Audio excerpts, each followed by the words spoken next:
I didn't realize it at the time. That's when the primal mindset was born. That's when the primal mindset was born. That's when the primal mindset was born. Welcome to the Primal Mindset Podcast, coming to you from the studios on Long Island, New York, available on Spotify, YouTube, and of course, ngbn.tv, men's network focusing on mental health for the midlife man. I am your host, Chris Fontana, founder of Go Primal, a lifestyle and fitness brand, creator of the Primal Mindset Partnership, which is an 8-week course. I'll be working with you one-on-one. You'll learn to rise up, reset, be the best for the people that need you most. Just head to goprimalusa.com. Go to the coaching section. Let's book a free discovery call and let's set you up with my plan. And if you use Rise Up 15, you will get 15% off. All right, so before we get to today's show, let's just, of course, give a shout out to the sponsors. We got Proof No More, premier marketplace for all non-alcoholic craft beverages, consisting of non-alcoholic beers, wines, mocktails, spirits, mixes. Coming up on 5 years of sobriety, I enjoy a nice cold Lomza. It's alcohol-free lager-style beer. Check them out at proofnomore.com. Use code CF, no proof 10% off. Also, Eat Better Meals, food delivery service here on Long Island. Man, this is nutritious, delicious, packed with protein. I absolutely love this. The meals are already pre-made, no cooking involved. Very, very convenient. Check them out, eatbettermeals.com. Go Primal 25 gets you 25% off your first order. Go Primal 10% after that. All right, let's get to today's show. We have Scott Jagodzinski. He is the founder of Argent Alpha, helping men in their 50s become harder to kill every day. The guy's an absolute beast. We have a lot of similarities, as you will see. So yeah, here we go. What's going on, Scott? How is everything? Things are going great. I was one of our mutual friends on LinkedIn. He had a beast mode post today, and so I just responded to that saying I had a beast mode leg workout today at the gym, which was fun. I always like starting off Mondays with leg work because I don't love leg work, and it's like. Yeah. It's like, I think we were talking this morning. I mean, when you hit the morning hard on a Monday, I mean, you set the stage to win the week. And you set the tone for the week, dude. You're going to conquer the week. And I always like same thing. I kind of say that, you win Monday, you're going to conquer the week, same like you win the morning, you're going to conquer the day. Yeah. Yep. So anytime you start off strong, man, it's the rest of the day is going to be a cakewalk. So yeah, definitely share similar mindsets with that one. Yeah. So and then we got down to, we live in Minnesota half the year and Phoenix half the year. We got down here last week, and all my stuff's still in Central Time Zone, and we're 2 hours earlier. So I had my first meeting at 6 a.m. with our guys, the new Argent Alpha cohort, and so. Mm-hmm. Every Monday we do what's called a RAD process, recurring accountability drivers is what RAD stands for. So each guy reports in, their score for the last week, and it's a good way. It's a good way to start the Monday with how'd you do? Yeah. What could have been better, and then what are you going to go after this week? So it's kind of a priming mechanism. Nice. What so how come Minnesota and Phoenix? Is it just the hot and cold, or is it how'd that come about? Yeah, well, probably I think it was 5 years ago. My wife and I started come down here, and 6 weeks turned into 6 months, and we kind of leave Minnesota when the last leaf is falling, and we come back when they're back on the tree. So that allows you to miss the Phoenix heat in the summer and the Minnesota winters, which are both brutal and different. Yeah, I heard. I hate the cold, so I do a lot better in Phoenix. Being from New York, we get some winters. They're not bad. It's really, I would say 2 months out of the year, I hate in January and February. Once after February, it's not that bad. But I like the colder weather for the holidays and stuff like that. And then after New Year's, I'm like, all right, dude, that's it. Let's get back to the warm weather. Yeah, I'm with you. I know we spent, half a century in the Midwest, and so if you don't have regularly scheduled vacations to get out of the cold, it's cabin fever, man. It's it'll break you down. So. But yeah, now we got, it's beautiful, sunny, low 80s today, and so can't complain. Nice. So that's your second company, the one that's in Minnesota and in Arizona, or is it just in Minnesota, the gyms? Or I think I read Colorado as well. Oh yeah, so Alchemy 365. Yeah, we're in 2 states, in Minnesota and Denver in Colorado. And I think we just signed a lease to open our 9th location. And so, COVID was brutal on everybody in the fitness industry. Yeah. That which doesn't kill you makes you stronger. So we didn't die. That was goal. Absolutely. Don't die. Yeah. And we opened number 8 in July. And, the good thing about COVID was, as you're trying not to die, we kind of reinvented the business model, and really we different size footprint for the studios, different rent structures, different build out. And we literally lowered our CapEx to open by about 80%. And so our break evens are lower, and the experience in the gym is the same as what you get at some of our other locations. Right. In that way, it was a win, because it kind of forced us to reevaluate everything. So now the second studio with that model is I think we're targeting late Q1 of 2023 to open that one. So, and we got 2019, we made the Inc. 5000 at number 629, and then COVID hit, and it just like reset everything. So, but it's a fun, if you ever get up to Minnesota, Minneapolis, St. Paul, or Denver, let me know. We'll hook you up with some free passes. Nice, man. Awesome. Yeah, definitely. So is it strictly, I guess, in studio type stuff? You didn't do any, like when COVID hit, did you make any adjustments as far as like doing any virtual workouts or anything, or programs? Yeah, we did. The team, Tyler Quinn, he's our CEO. He and Grace Patino and Christy Wright, they're 3 of our the key players there. They pivoted so fast into digital. We had no digital offering prior to COVID. Right. And initially it started off with Instagram live feeds, and then they created a studio on one of the gyms. And I don't think we ever charged for it. If we did, it was late. But going from a physical location to digital, you're trading $1 for a penny. I mean, it's a completely different business model. So for us, it was more a way to stay in touch with our members, our community, our employees, and really just kind of try to keep the lights on and get through to the other side, and learned a ton. But we're definitely a in-person, in real life fitness business. Nice. And Argent Alpha. That's your second, I guess, baby. Did I read you have a third business as well that you're involved with? No, not right now. It's Argent Alpha and 365. Yeah. Okay. Yeah. That's that one definitely. That's one we definitely talked about more. And I wanted to get into that one. And was like kind of off of your the Alchemy 365, or is that just something that you just wanted to completely only focus on men in their 50s? Yeah, it was kind of it was interesting. It was a series of, I think, experiences and events over literally 13 years that kind of led to the culmination and the creation of Argent Alpha. First thing was probably 13 years ago. My wife and I stumbled into this whole idea of longevity, life extension, age reversal. And it's this whole world outside of traditional healthcare, and kind of dove deep into that, and quarterly blood testing, and just it really, I think at the time we were in our mid to late 40s. Okay. Hormones are changing, your body's changing, things don't work like they used to, joints are stiff. It's a lot of different factors, and that was a game changer. Kind of the second contributing factor, I got into CrossFit right when I turned 50. That's how I met my partners at Alchemy. Okay. And what CrossFit did for me was it kind of took the lid off of what's possible. Like, you can do stuff that you never thought you could do. And that's where I think the mindset stuff started really becoming a part of what I'm focused on. And then the third thing was really, my right knee was bone on bone. I posted on this on LinkedIn over the weekend.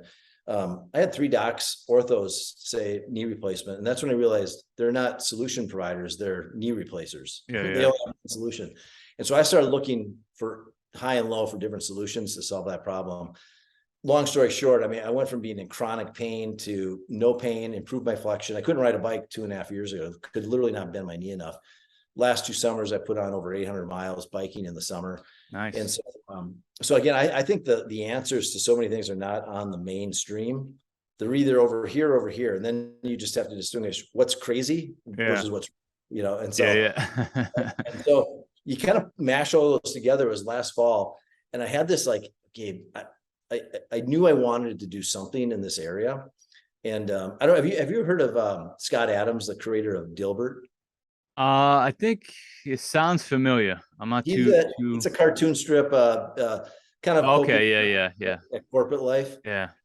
Anyway, Scott Adams, they asked him like, "Hey, how'd you come up with Dilbert?" And he said, "Well, I was kind of good. I think he may have said he's average at three things. I was kind of funny. I was an okay drawer or a cartoonist, and I had some success in business. But when I combined all those things I was kind of ordinary at, I got something extraordinary, and that Yeah. was Dilbert." And so I thought, like, well, what are my three things? I thought, well, I know a lot about longevity, life extension, age reversal. I know a lot about fitness, health, wellness. I know quite a bit about business. And then I knew for myself, I was searching for these things and there just weren't a lot of answers. So I mashed them together and thought, what if I've created this community and this program for men over 50 to just accelerate the process to find answers to ultimately become harder to kill, which is kind of the line we use. Yeah. It's kind of a clever way, at least I think it's called clever, of how do you live longer and better? How do you become harder to kill? And so that was kind of the genesis. So I started it on my birthday last year, November 29th, asked 15 friends, hey, you want to come along and test out some of these concepts that I had been testing on myself at that time for probably 9 months and they were working. Mm-hmm. But I thought, well, I'm an N of one. Let's try this on 15 other men over 50 and see what happens. And it's working. So then we launched another cohort of 12 new guys. So now I think we're up to close to 30 men over 50. Nice. And we're on just starting week 3. So it's early, but we just had a call this morning and everybody's getting after it. So Nice. Yeah. I know you focused on, mindset, nutrition, fitness, hydration, and sleep, which is pretty similar to what I teach my clients. I pretty much just have the mindset, nutrition, fitness. Hydration is definitely important. That kind of falls into like nutrition part for me. And yeah, I mean, very similar to you. Like, yeah, it's kind of going through what I went through. I wouldn't say, I was great at anything, but I had, kind of the mindset stuff, the fitness stuff, losing 100 pounds and keeping it off even into my 40s. Um, and then obviously you don't lose 100 pounds and keep it off without the nutrition part of it. You can do all the fitness you want. If you don't have nutrition, you're not getting anything. It didn't take, it took me to after COVID hit, because I was involved with CrossFit just like you in my 30s. So I was a lot younger when I was doing CrossFit, which I don't think I can really handle right. Or I shouldn't say I couldn't handle it. I think it's just something that as the older I got, it was I didn't how do you stay consistent with mhm. everything? And to me, I think, we talked about that. I think putting on muscle and resistance training is something that you don't need to go balls to the wall every day. It's something you can do 2 to 3 times a week and get amazing results from. So I think I kind of shifted into that direction, getting out of the mindset that I have to do cardio every day. Otherwise, I'm not gonna, oh my God, I'm gonna gain another pound. Like once you start, playing those kind of games, I think it's harder to stay consistent with everything. Um, but also a big thing was I started seeing on YouTube the guy Greg Doucette, who's always talking about anabolic, eat protein, high protein, everything, high protein. And and I messed around with intermittent fasting for a while, and I went to the one meal a day, and like it's not bad. Like you definitely get some health benefits from the fasting part of it. But I just felt like I wasn't getting stronger in the gym. I just wasn't feeling like I had energy, and obviously working 2 jobs, it was tough. So when COVID hit, I started focusing a little bit more on the nutrition part of it, and just actually watching, just keeping I up my calories and focus more on protein and actually slim down even more, which I was kind of shocked. I'm like, how am I eating more? And somehow, and not even doing as much cardio, but focusing more on lifting weights. So I know that's kind of a big part of the Argent Alpha is to build muscle. So do you actually have workout programs that you do, or they CrossFit style workouts, or you kind of come up with your own thing? Yeah, well, so we kind of try to stay agnostic to specific exercise or nutrition programs, but we talk about guidelines. So, for example, if we talk about fitness, the number one thing for any man over 50, and actually it starts happening in your 30s, is avoiding sarcopenia, which is just losing muscle. And Yeah. most guys are going to lose 1% a year. When you get over 60, that can accelerate up to 3% a year. And so the number one thing is you gotta keep your muscle and build it. You gotta stay strong. And two ways to do that. There are two things you need to do. You need to hit a certain protein amount every day, and you got to do resistance training. And so, and I think, so what I've learned from the guys we're working with is everybody's at a little different spot in their fitness journey.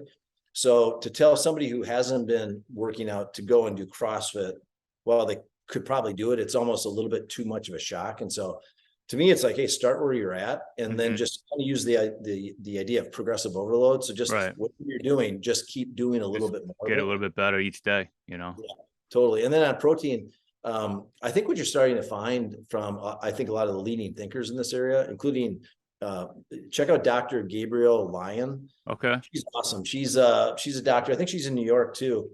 Nice. She's great on your podcast. Her whole thing is muscle is medicine. I like that. Muscle. Yeah, it's the largest organ in the body. It's not skin, it's muscle. Right. And we follow her recommendation, which is 1 gram of protein per pound of ideal body weight. Yeah. Okay. If we got a guy coming in who's 240, but his ideal body weight is 200, we tell them hit 200 grams of protein every day. Right. Now, out of the gate, as you know, that's not easy. So we say start with 70% of that number. So right. Yeah. 140, and then just keep going up. Yeah. And you will get amazing results when you start doing those two things. Yeah, that's what I saw. I started seeing the best results was when I started focusing on protein. And like you said in the beginning, I was like, man, am I going to be able to hit, and I try to hit, some days are higher than others, anywhere between 200 and sometimes between, I'll get up to 250 depending on, what I'm eating. And I weigh 215. So I always kind of keep it in there.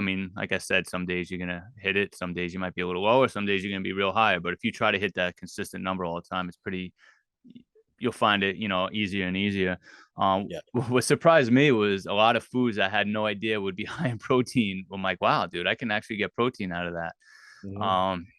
Like even like oats for whatever, for whatever reason, I never considered oats. Like, I'm not going to get protein out of that. But, 2 servings of oats sometimes, I think you get close to 10 grams, I believe, of protein, something around there. I can't even remember exactly, but, you just start little by little, just focusing more on foods that are higher protein. And then I kind of always go, like, even with bread, I'm like, all right, which has the higher protein? Which has, the higher protein content? All right, I'll pick that bread, or I'll look, really calories and protein is all I look at. Yeah.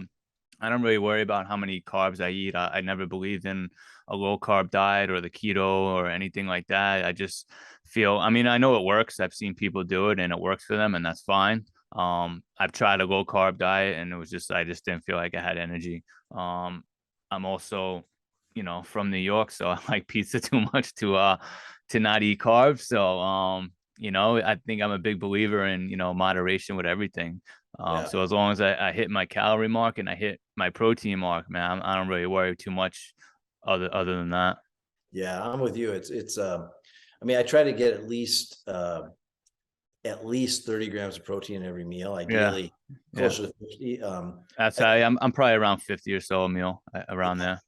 Well, and you're about 15 years younger than me. What you'll find is as men get older, and women too, you don't process the protein as efficiently, and so you need more to offset that inefficiency. And so it's again, protein is such a deep dive. Then you also get into protein utilization. Like an egg is about I think 48% of the proteins utilized by the body. Steak about 33%. Whey protein is only 18%. So if you're having a 50-gram whey protein shake, only about 9 grams of that are actually utilized. And so that's when you get into like essential amino acids utilization. And again, it's a rabbit hole that I wouldn't start guys on. It's like, hey, just don't keep your protein goal. Yeah. But as you kind of fine tune things, this is probably a good segue. We really focus on body composition. That's our whole thing is if you're heavy, and when I say heavy, if you're over 20% body fat, nothing's going to work optimally. And so, 77% of men in the US are overweight or obese. And so they're probably 25% body fat or higher. Mm-hmm. So it's like, hey, stop majoring in the minors, peptides and hormones and hacks and tips. It's like, you just got to shed fat. number one thing. And so we get guys to target 15%.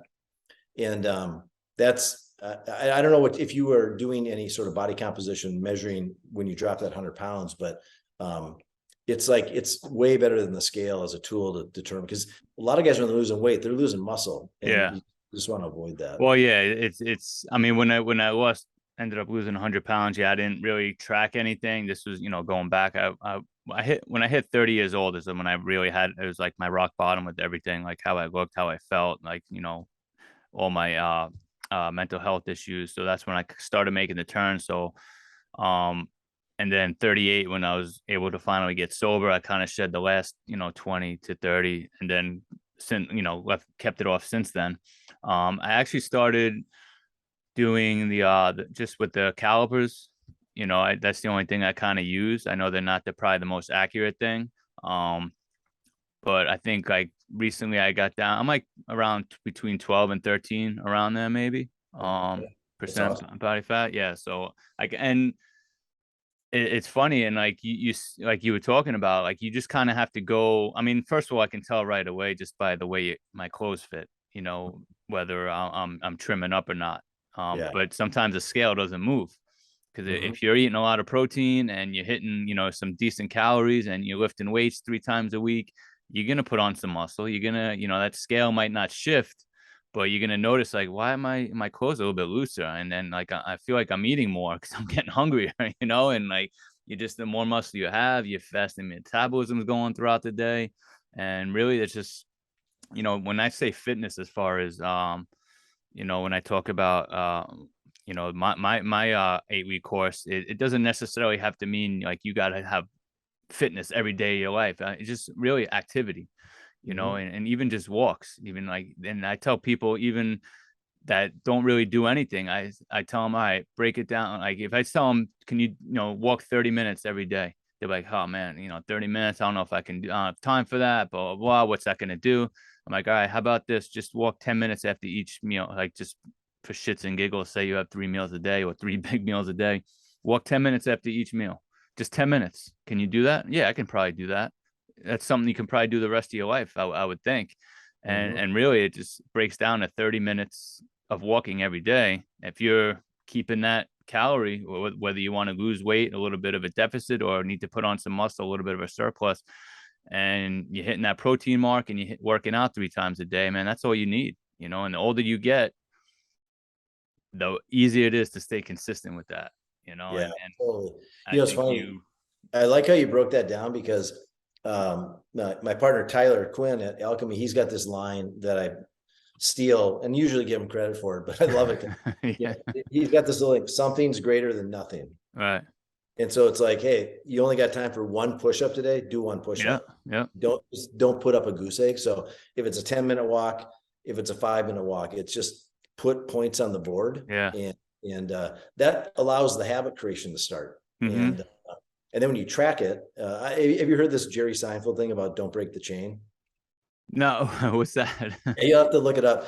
His whole thing was, somebody asked him the secrets to telling jokes, and Jerry Seinfeld said, you get a calendar, Mm-hmm. old fashioned kind, put it up on your wall, and you write for, I don't know, 20 minutes, pick a time, and you write jokes, and then you put an X on the calendar that day, and you just don't break the chain every Right. day, X on that calendar.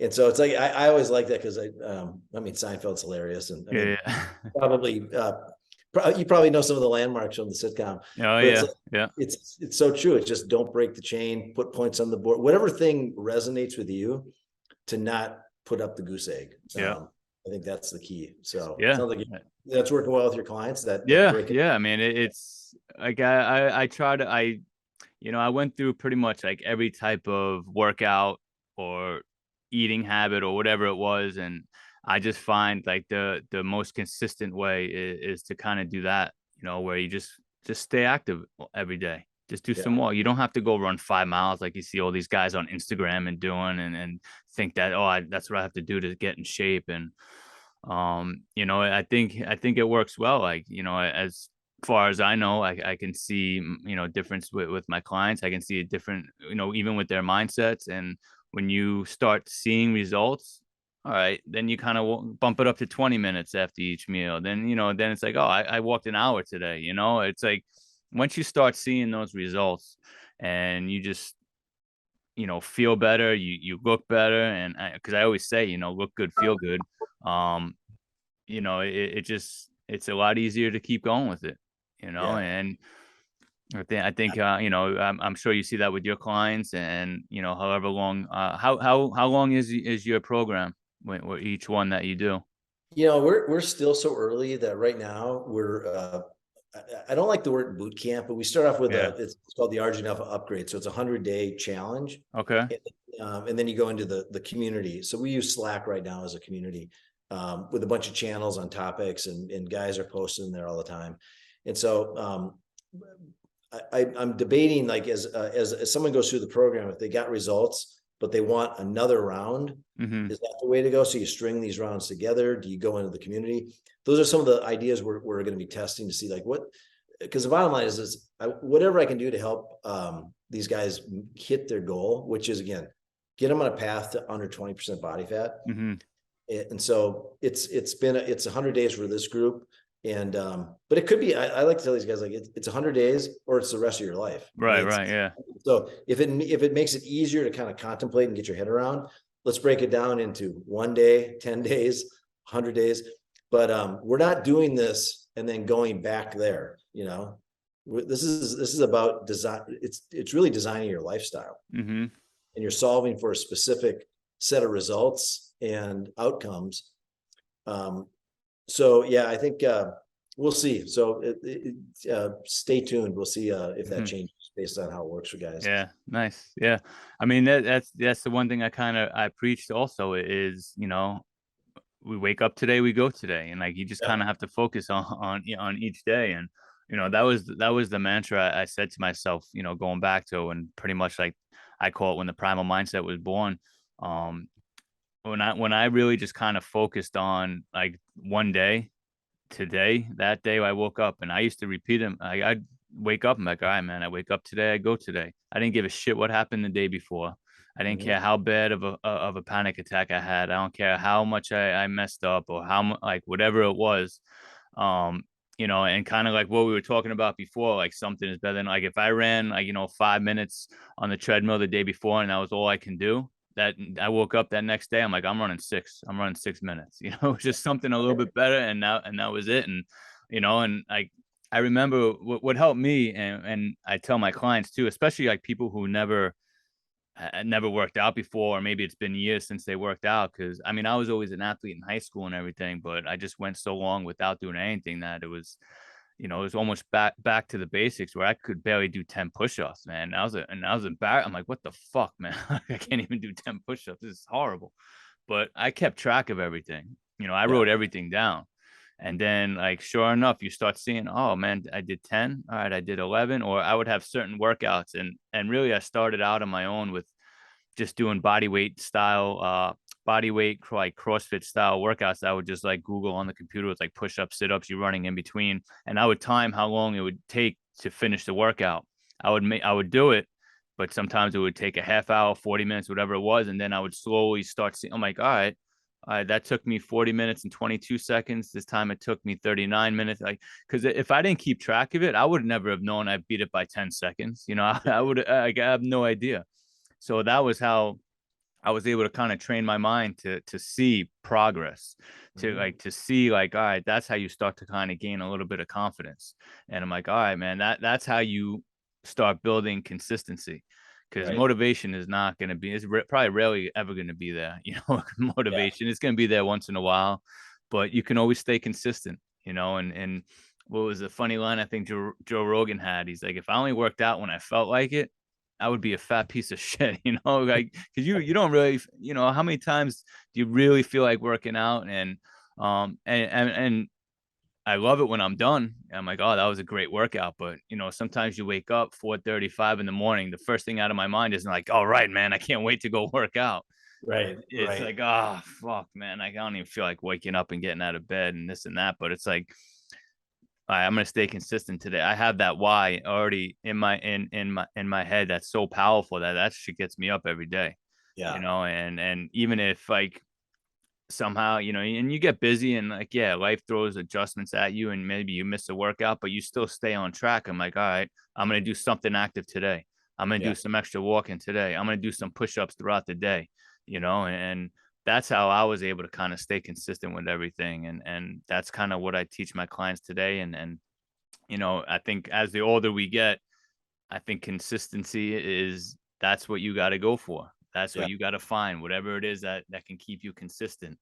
And I think that's where I think we're definitely similar with the two brands that we have, and that's definitely why I wanted you to come on and talk about everything. Well, it's funny when you talk about tracking. I know tracking's not for everybody, Yeah. but for me, I'm targeting men over 50, successful men over 50s. They tend to always be business guys. Mm-hmm.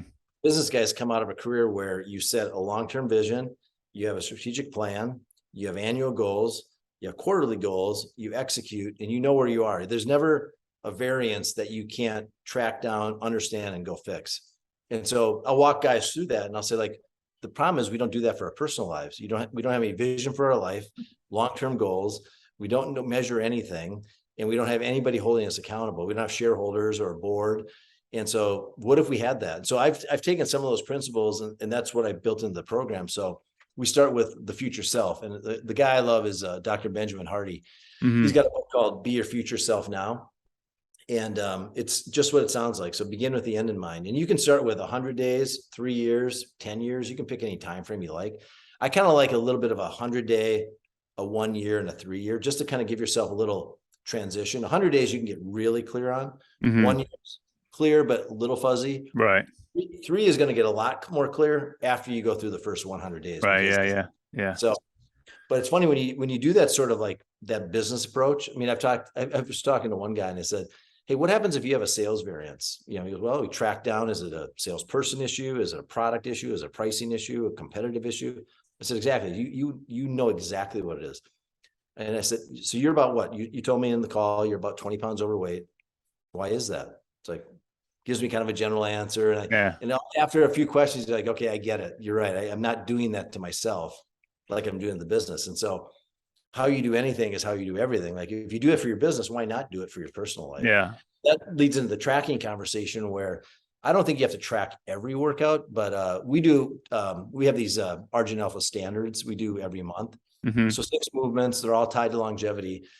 So you train all month and then we test them again. And the whole idea is like, are you getting better or not getting better? And so that's if you don't measure any workouts during the month, we're going to measure that one. Right. And so, but I think most guys are measuring like weights moved, reps, rounds, et cetera. Mm-hmm. And it's motivating, man. Hey, I did 5 more pounds than last week, Yeah. 10 more reps. That's 50 more pounds I moved. So I like that stuff, but some guys don't have that analytical piece to them. So they just want to go after it. Yeah, I know, and same thing, and same with the food too. It's tough to like people who've never done it before to try to get them to do that. I mean, me personally, I like it. I don't mind doing it at all. I find I get the best results when I track, and I think it's tough. And intuitive eating is definitely it's not an easy thing to do. But after tracking, like I said, I didn't really start tracking until COVID hit. So I've been doing it pretty much since COVID. But now I can look at something and get a sense of how many calories that is. So it like even when I'm not tracking, I'm still kind of tracking, inside Yeah. my head. I'm not getting like an exact number, but I enjoy it because then I mean, because I love to eat. I don't really have that off switch. I don't know if it's my addictive personality or something. I can be full and still be like, fuck, I still want to eat, like, so I don't really have that intuitive part where like, oh, I feel full, I should stop, Right. so, but if I'm tracking and I know, oh my God, I hit my calorie mark, I know I can't eat anymore. That's fine. I feel all right. So yeah, I don't really mind the tracking and like even to this day, like with the workouts, but it's, you don't have to go crazy with it. Me personally, I'll have my phone and I just text it to myself what I did for the, bench press, squats, for the row, for whatever it is. And I just put, 3 times 10 sets, 250 pounds, whatever it is, and I see like sometimes like, cause if you look over a month, you're better by 5, 6 pounds or 2, 3 reps. Like it's kind of hard to remember that, when you're Right. doing it. So when I see it, I'm like, I get psyched, even within the week, if I do one more rep of it, I'm like, all right, I'm getting better. I'm getting stronger, man. Let's go, and So that's the motivation part. the other thing I love about tracking is, so we use an app called Trainerize, and I worked with, again, Tyler to come up with a default program for guys. So it's, like I said, we're agnostic on the fitness program, but if Hmm. you want one, we've got a basic push pull leg program, and we'll evolve this over time. But what I love about that is there's push A, push B, pull B, leg A, leg B, and you look at last week, and if you have one of those kind of days, like you're not feeling like you want to go after it, and Yeah. you go, well, last week I did 10 reps at 250. Okay, what are you gonna do less? You can do less Yeah. rep, you can do Yeah. less weight. It's like it's kind of going, come on, bring it Yeah. on. Yeah. Yeah. You're Yeah. gonna get 11, you're gonna go for 11, you're gonna add, even if it's 2.5 pounds. So that, I think that's one of the great things about tracking is it creates, it's a forcing function. It makes you motivated, Hmm. because most guys look at that and go, I'm not gonna do less than last week. And if you do, it's just what you chalk it up to one of those days. But I think the tracking thing is definitely, you will get better by tracking. There's no Yeah. doubt. Yeah. Absolutely. I mean, and there's days where I feel like shit, and I somehow put up my best days, and sometimes, yeah, like I wouldn't even known it but then I look and I try. I'm like, oh, how did I beat that last time? Because I felt like I was weak as shit today. Like I didn't realize. I'm like, wow, all right, I did do a little bit more weight. I didn't even realize, or I did do more reps. I didn't even realize it because I didn't feel good. And sometimes those are your best workouts. And like you said, it kind of just keeps you going. We're like, all right, man, now and then the next day or the next week when you're doing that same, workout, you're gonna want to push even harder because you're like, all right, last week I felt like shit and I did it, dude. Now I'm gonna get it even better than last week. Now I feel good, Yeah. because you're gonna have those up and down days, but when you Oh see it, yeah. it just helps a lot more, man, to stay with consistent with that. The other thing too that I think we talked about in our first call was this whole idea of creating standards. And again, I think most people don't think about creating personal standards, non-negotiables. And so, we call them the Alpha Five. You mentioned earlier, mindset, sleep, nutrition, fitness, hydration. Hmm. And so everybody starts off with, you create your standard, and then over time raise your standard, and then track it. And so, like back to the nutrition topic, if guys don't want to weigh stuff, I think one of the most convenient things that kind of leads into your intuitive eating concept is, if you stick to single ingredient foods and focus on Yeah. protein, Yep. you almost can't overeat. It's like almost eat as much grass-fed ribeye and vegetables as you want, Yeah. eat as much as you want. You will not gain weight. You'll get Yep. stronger, and you will be full. I mean, you might still have cravings if you're still kind of coming out of a bad sort of food choice part of Hmm. your life. But I mean, and I love grass-fed ribeye. Who Yeah. doesn't? Yeah. It's funny. I don't know if there's a thing out there, the single ingredient food challenge, but it's like, if it has one ingredient in it, eat it as much as you want. You're probably going to be fine. Yeah, I mean, it's eat whole foods, and I mean, obviously there's going to be, can't 100% whole foods is a little tough, but I mean, if you focus mostly on whole foods and don't eat out, maybe like once a week you want to eat out, go eat out. And really the only thing I really mostly stay away from is just fried foods, just because Yeah. it's not going to go a long way, like calorie wise. I mean, you can, if you're actually tracking your calories and you don't go over your calories, and like if I eat 3,200 calories a day, that can be a lot or a little, depending on what I'm eating, and I prepare most of my meals. I don't really ever eat out, because then, I mean, if you look at it, if I look at one of my meals and it's like, say, 1,000 calorie meal, I'm like, yo, that's a shitload of food. You go to get 1,000 calories at McDonald's, you can be like, that's not going to do anything for me. Right. You can eat like Right. three of those, meals. It's so it's like when I started tracking, it blew my mind, like how much I could actually eat if I made all my own food. Well, have Um, you noticed, Chris, I first saw it at airport. The first time I saw it was probably 8 years ago at LaGuardia. They had a menu up, and they had the calories by the menu items. And yeah, it's like, talk about you just went, I'm skipping. It was like yeah, literally, it yeah, was like 1,000 calories or more. And you go, I'm not yeah, going to have just one burger. I want the yeah, full Monty. yeah, It was the biggest deterrent. I mean, it had to hurt their sales for anybody who is semi health conscious. And now I think that's becoming it's kind of hit or miss as to where you see those numbers, but God, everything's over 1,000 calories. Oh yeah, it's, I mean, and which was shocking to me, which, because the more I started watching more content about tracking food, and people who did it, and different podcasts about it, they actually by law can be 20% off of what they're saying the calories are. So say like they're off by 20% just because they can be. And then you got the kid behind the counter who's got a heavy hand putting sauce on. He's not putting on the 100 calories that they said that sauce was. It's more like 200 or 300 calories. So like it's just the less that you can eat out, the better. Just because you might as well triple whatever calories they say that burrito is, or whatever the hell that you're eating. Or it's just well, the other thing too, all these big fast food brands, they have food scientists that craft these menu items in a way that creates dopamine hits that make you want to eat more. And so it's literally a business to them. That's it's the science part of it that they do. And it was funny that because I listened to Mind Pump. I don't know if you know that podcast. Basically, it's like they preach the same thing we were talking about, how about like building muscle and hitting your protein mark, and weight training 3 times a week. That's all you need to do. And obviously hit your calorie mark. But he said that if you have 5 baked potatoes sitting in front of you, you think you can just eat them all? Or how about a bag of chips? Like, what's the, you can eat a bag of chips easily. It's because they make it, they make it so you want to keep eating it. It's potatoes, but obviously, not the baked potato sitting there. So it's crazy how they manipulate you to want to eat and just keep eating and keep eating and keep eating. Yeah, no, and that leads into the whole 77% of men are overweight and obese. The other test we do in addition to the body composition is we do a biological age test. And it's funny, it's weird, the correlation, the guys who are 25% body fat or higher almost always have a biological age that's older than their birthday. So they're aging at an accelerated rate. So there's nothing worse than a 55-year-old guy who gets his test back and it says he's got the body of a 60-year-old. I mean, that scares the shit out of guys. Yeah. It's just, and so, but I've seen guys, one of our guys, he's our walking billboard. In 6 months, he dropped 23 pounds of fat, lost no muscle, and reversed his age 6 years. Wow.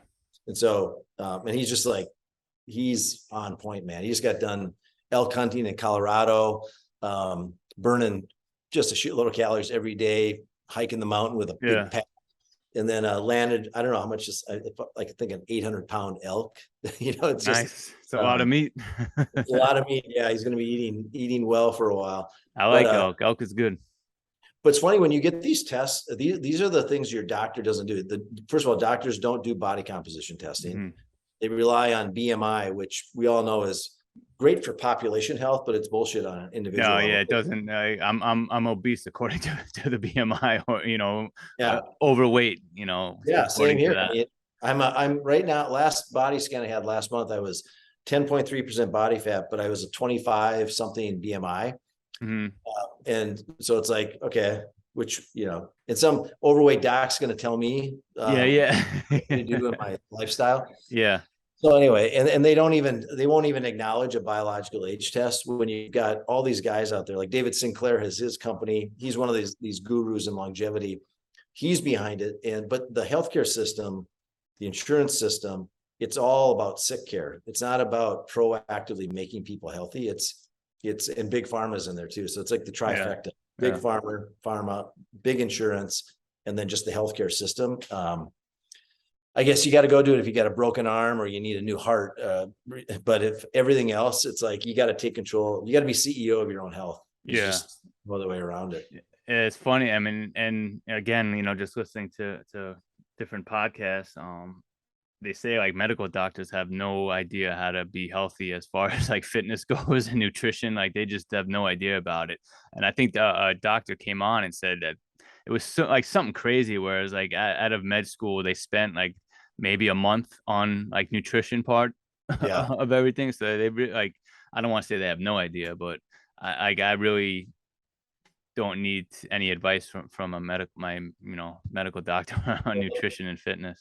And I don't know this, but I'm guessing their nutrition training is probably rooted in the old food pyramid. It was driven by big food, So, it's you got to start challenging all the assumptions if you want to take control of your health, and you got to get outside. The first question shouldn't be, is it covered by insurance?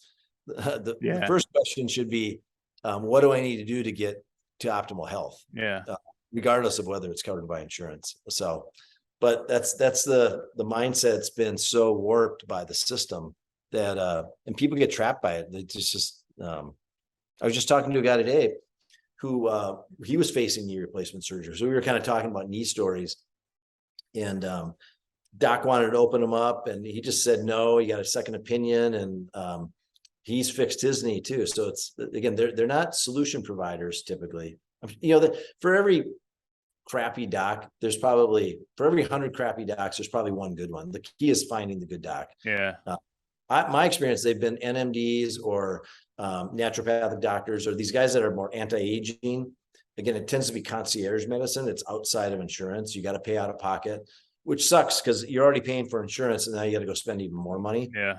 But you got one life. And so nobody else is going to give a shit about your life and your health. So you got to take control of it. That's true.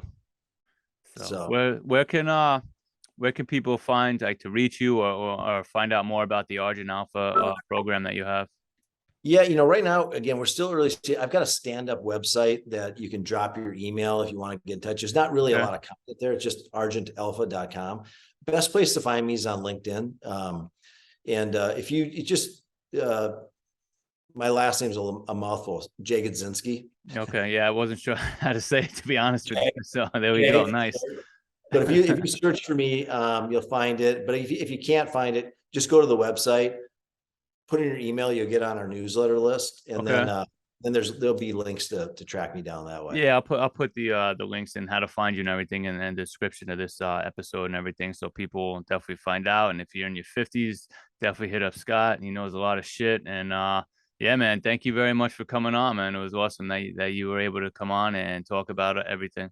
Hey, thanks for having me. One, this is just like you said, this is gonna be a conversation. It's like two guys talking. So you made it easy. So I appreciate you doing that. And I'm impressed with you. I mean, I was just taking notes before we got on. I got to just say, I love your mindset, consistency, ownership, results, and just honesty and trust. I mean, those are all just, they align well with our values too. So I appreciate the work you're doing too. And congrats too on the unbelievable transformation you went through. I mean, that's just, thank you. I appreciate it, man. And yeah, I'm looking forward to kind of just staying in touch, and who knows, down the road, we can kind of collaborate a little bit and see if we can do something, help some midlife men. Yeah, 100%. All right, man. I'll definitely talk to you soon. Sounds good. All right, thanks a lot, Scott. Mindset. Take care. If you enjoyed this episode, please subscribe and hit that notification button, and keep a lookout every Tuesday for a new episode of the Primal Mindset Podcast. And if you're in your 50s and want to be harder to kill, reach out to Scott. Head to argentalpha.com so you can be the best for the people that need you most. And if you're interested in the Primal Mindset Partnership, please contact me or head to goprimalusa.com, coaching section. Let's book a free discovery call so we can set you up with my plan. And as always, trust your instincts and keep going.